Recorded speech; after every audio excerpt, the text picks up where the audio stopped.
A lot of cab drivers here in Connecticut aren't happy about an internet-based ride-sharing service that is gaining in popularity. 15 taxi and livery service companies are so angry about things they have filed a lawsuit. News 8's Brian Spiros joins us now from the New Haven newsroom with more on the lawsuit and what really brought this issue to a head. Brian.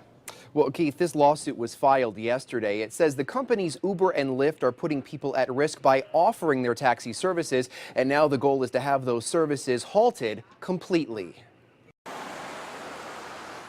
More than a dozen taxi and livery services in Connecticut are coming together to put a stop to a ride-sharing service called Uber and Lyft. It basically operates through a smartphone app. Customers can request a ride from a person associated with the company who uses his or her own car. You can even see who your driver will be ahead of time. It's a concept some people find unsettling. I think technology is getting really crazy because that's really scary. It's more of a comfort thing with the older taxis.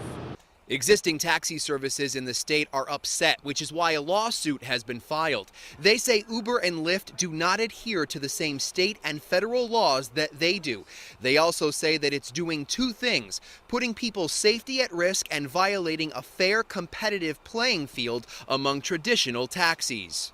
Honestly, I do think it's a little bit competition, but I think the app is better because, it's more reliable, it's instant. The app is cool because you can look up your driver and then see where he's at. The attorney representing the taxi and livery services in the lawsuit tells News 8 there's no oversight on driver qualifications or training. She says you don't know who you're getting in the car with. On the flip side of all of this, Lyft says each of its drivers undergo an extensive background check. All of the vehicles are inspected and that the company is insured. Those involved with the lawsuit against Uber and Lyft are now working with the state regulatory officials to stop this ride-sharing service.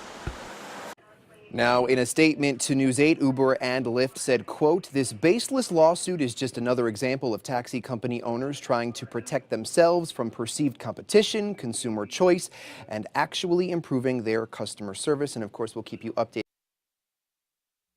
Reporting live from the New Haven newsroom, Brian Spiros, News 8.